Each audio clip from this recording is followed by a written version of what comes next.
Menudo lío. ¿Nuestros políticos lo han pensado bien antes de tomar medidas acogidas a la famosa Agenda 2030 que prácticamente acabarán con los coches térmicos? ¿Han tenido en cuenta el impacto en el precio de los coches, en la disponibilidad de materias primas y en la producción de energía? ¿Están atentos a lo que pasa en Noruega, Suiza y otros países? La verdad, no lo creo. Estoy seguro que no.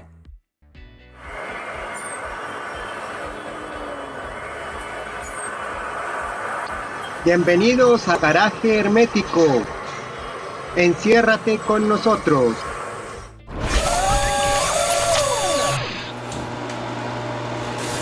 Antes de arrancar, quiero contar algo. Estoy preparando un vídeo sobre coches eléctricos. El vídeo definitivo sobre coches eléctricos, que no es este de hoy. Al contrario, en este vídeo lo que pretendo es hacer una serie de reflexiones para que entre todos y con vuestros comentarios me ayudéis a hacer ese vídeo coral y definitivo sobre este tema de los eléctricos. Y no me voy a mojar al final, me voy a mojar ahora, al principio. Lo voy a decir bien claro, para mí los eléctricos no son, mayúsculas, la solución, pero sí una parte importante de la solución. Y quiero hacer otra aclaración, que es que se habla mucho de la Agenda 2030 que aprobó las Naciones Unidas y ahí ni siquiera se menciona a los coches, pero ha servido como excusa a muchos gobiernos y a muchos políticos para hacer sencillamente lo que les da la gana. ¿Estamos preparados? El caso es que, impulsados por las normas, impulsados por las ventajas fiscales y por las subvenciones, pues el parque de coches eléctricos no deja de crecer y la oferta de las marcas en cuanto a coches eléctricos todavía crece más, exponencialmente, crece muchísimo. Desaparecen coches térmicos, muchos modelos térmicos para ser sustituidos por coches 100% eléctricos. Aunque ya hay, por cierto, que no está en el guión, quien ha dado marcha atrás, como Citroën con su Berlingo, que desaparecieron las versiones de gasolina y diésel para ser sustituida por eléctricos y ahora anda un paso atrás. Esto va a pasar más veces. A mí me parece perfecto, pero insisto en una cosa, ¿estamos preparados para esto? Porque, bueno, voy a poner un ejemplo. Es que en Noruega, por decirlo de alguna manera, utilizando una expresión muy habitual, están muriendo de éxito y ya están dando pasos atrás en ese apoyo que recibe el coche eléctrico. ¿Por qué? Porque ya en Noruega es más caro recargar que repostar. Y países como Francia o Suiza ya están preparando normas relativamente parecidas. Voy a analizar en este vídeo todos estos aspectos, que son materias primas, puntos de recarga, producción eléctrica, huella de carbono y precio. Vamos a verlo por partes. Materias primas, hagamos cuentas. Vamos a hacer unos números muy sencillos que os lo voy a poner aquí en la pizarra. Vamos a empezar por un dato. 2021. Se fabricaron 80 millones de coches. 80 millones. Primer dato. Segundo dato. Para una batería de litio necesitamos para cada 50 kilovatios hora 10 kilos de litio. 10 kilos de litio. Seguimos con los datos. Un coche eléctrico, si es grande, necesita una batería de unos 80 kilovatios hora. Y si es pequeño, pues unos 40 kilovatios hora. Lo cual quiere decir que de promedio, pues un coche lleva una batería de 60 kilovatios hora. Vale. Seguimos con los datos.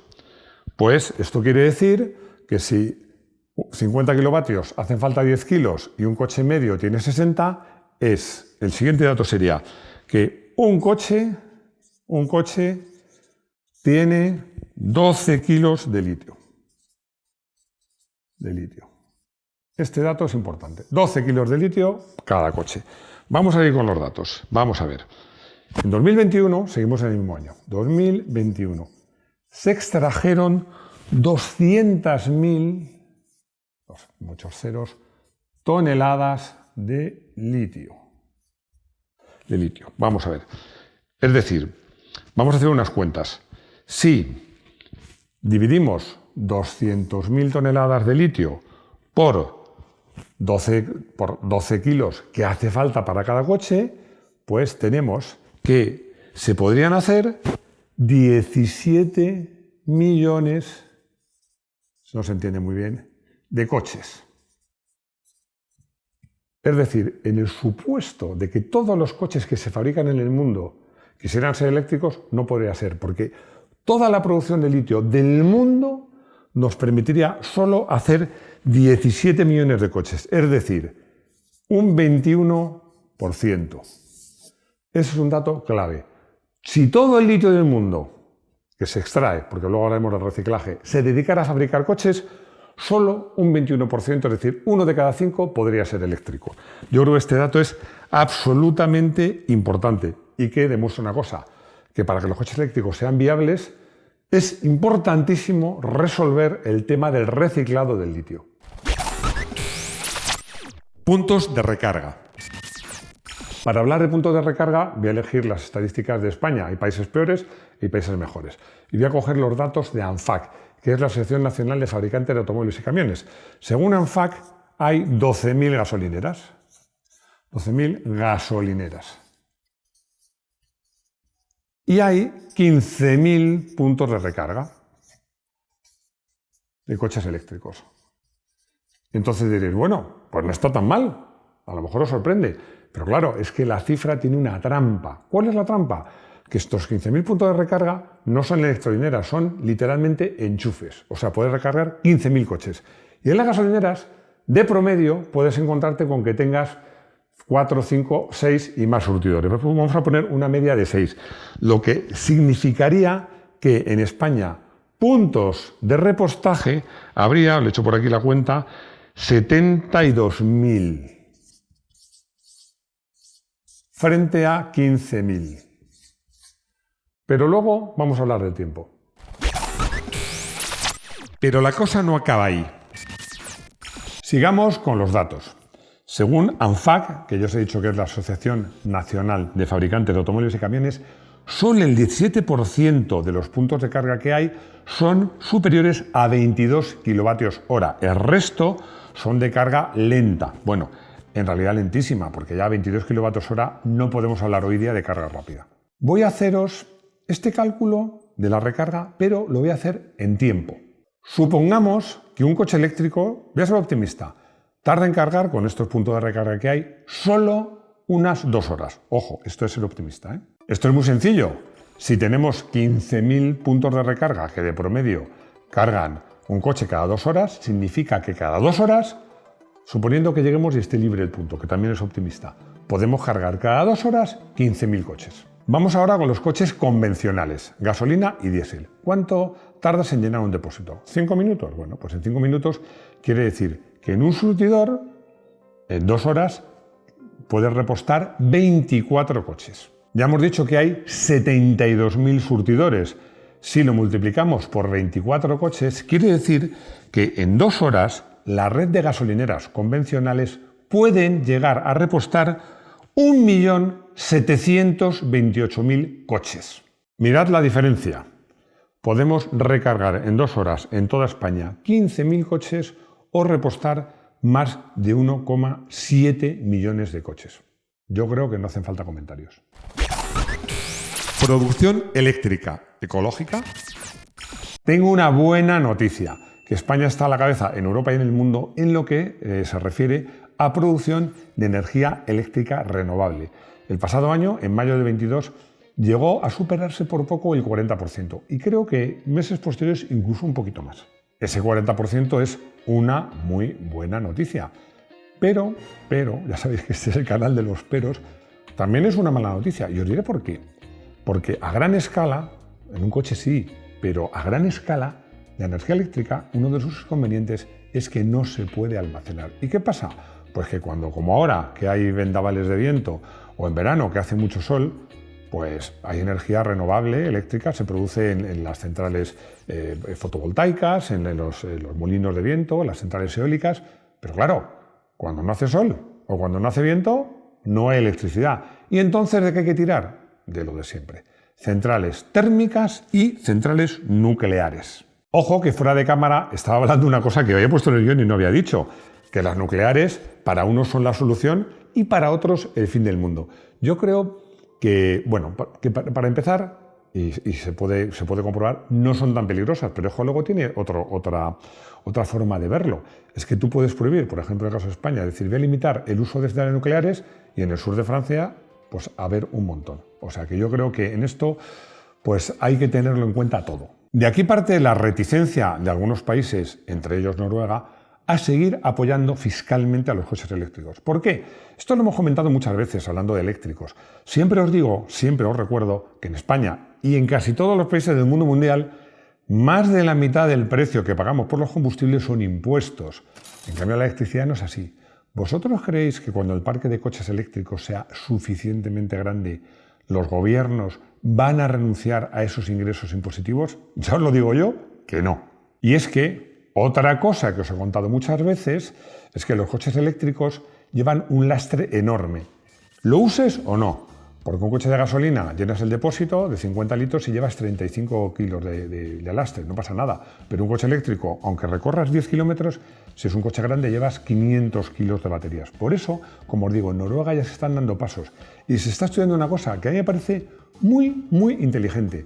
Poner un impuesto al peso de los coches. Y eso os aseguro que perjudicaría a los eléctricos. Y es que puede resultar que los eléctricos sean pan para hoy y hambre para mañana. Huella de carbono, sorpresa. En este caso ya, bueno, creo que hay muchas páginas web que han hecho estos cálculos, por tanto no os voy a aburrir y voy a ir directamente al grano. Vamos a imaginarnos un coche medio, lo que por cierto ya favorece a los eléctricos, con el que hacemos 200.000 kilómetros. Los años nos da igual, porque en un caso de un coche eléctrico la caducidad de la batería es lo que te marca pues la vida del coche, ¿no? Vamos a imaginarnos, como os digo, eso. Y vamos a incluir toda la vida del coche. ¿Qué quiero decir con esto? Vamos a incluir pues las emisiones que se producen al fabricarlo, al usarlo y al reciclarlo. Pues bien, la huella de carbono de un coche térmico es de 54 toneladas y de un coche eléctrico es de 25. Y diréis, bueno, oye, pues esto suena muy bien. Sí, suena muy bien hasta que analizamos de verdad las cifras. ¿Por qué? Muy sencillo, muy sencillo. Porque con 200.000 kilómetros, pues sobre un coche térmico moderno, se puede decir que como mínimo está a la mitad de su vida útil. Mientras que un coche eléctrico, su batería, lo más normal es que esté ya para tirar. Y en un coche eléctrico, si la batería está para tirar, puedes tirar el coche. Entonces, ¿qué es lo que pasa?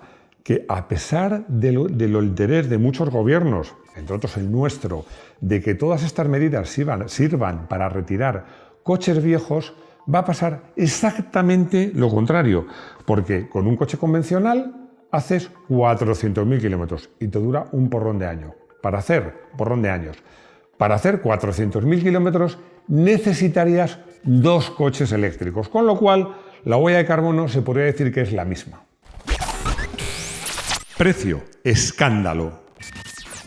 Confieso que para este apartado no he tenido que hacer ni consultar nada en absoluto porque me lo sé de memoria. A ver, pues un coche eléctrico vale más o menos igualdad de categoría alrededor o más del doble de un coche térmico. Y además, lo que os decía, encima dura mucho menos. Yo he dicho muchas veces que el sector, los fabricantes de automóviles, han sido víctimas porque al principio se preocuparon de todo esto y de la subida que iba a suponer pues el precio de venta de los coches, pero yo creo, y viendo las cuentas de resultados, que ahora se han dado cuenta de una cosa, que pueden vender menos coches, está pasando, ya está pasando, vender menos coches y ganar más. Así que yo creo que de alguna manera se podría decir, esto es un poco un redondeo, pero que las fabricantes están pasando de ser víctimas a ser verdugos. Las verdaderas víctimas son las familias y las personas que no pueden comprarse un coche nuevo si necesitan un eléctrico o incluso un híbrido enchufable, porque son muy caros. Pero es que esto además, al final las víctimas somos todos. ¿Por qué? Porque al final todas estas medidas y el encarecimiento de los coches va a conseguir, insisto, justo lo contrario de lo que se pretende, que la gente va a estirar más y más y más el uso de sus coches, porque no tienen para comprar uno nuevo. Y ya sabéis que los coches más viejos contaminan más, ¿de acuerdo? Pero además, también, algo que no hay que olvidar, también son más peligrosos porque tienen menos medidas de seguridad. Como os decía, en este vídeo hemos tratado unas partes del tema, pero hay mucho más porque el tema es complejo. Por eso pido vuestra ayuda y vuestra participación con vuestros comentarios. E insisto en una cosa que he dicho al principio y que lo digo siempre. No estoy en contra de los eléctricos. Lo he dicho muchas veces, amigos míos y a gente muy cercana, le he recomendado la compra de un coche eléctrico porque según el uso que le des puede ser el coche más interesante para ti. Y es que es muy distinto que vivas en una gran ciudad o cerca de la gran ciudad, que puedas hacer o no viajes en coche, o los viajes que hagas sean programados a que vivas en una ciudad pequeña, en un entorno rural y viajes mucho. Es que en un caso el coche eléctrico es una alternativa y en el otro no lo es en absoluto. Mis críticas sin duda van dirigidas a esos políticos que yo no sé si están mal informados, poco informados o nada informados. Y desde luego sí que hay una cosa que tengo clara, que tienen una visión muy cortoplacista. Insisto en que espero vuestros comentarios y vuestra ayuda para hacer, como os decía al empezar, ese vídeo definitivo sobre los coches eléctricos. Probablemente me repita porque me suena que este coche lo he escogido como coche del día en otra ocasión, pero es un coche típico de Petrolhead. Os recuerdo, os digo primero el coche, es el Jeep Wrangler 4.0 que probé en 1993. Un coche que ofrecía casi 200 caballos, eran 4 litros, que, en realidad unos 188 y pesaba, que hoy día sería poco, 1.500 kilos. Me encantó ese coche y tampoco gastaba tantísimo, porque gastaba como 12 litros a los 100. Pero sí te digo una cosa, gastaba eso cuando ibas disfrutando y disfrutabas mucho de ese coche. Probé la versión de techo duro. Cuando digo techo duro no es metálico, sino techo duro desmontable. Ese coche además es que el techo duro se desmontaba súper rápido, tanto la parte de atrás como la que va sobre la cabeza del piloto o el copiloto. Podías quitar las puertas también muy rápido y podías abatir el parabrisas, con lo cual lo convertías, por decirlo de alguna manera, como un super Meari.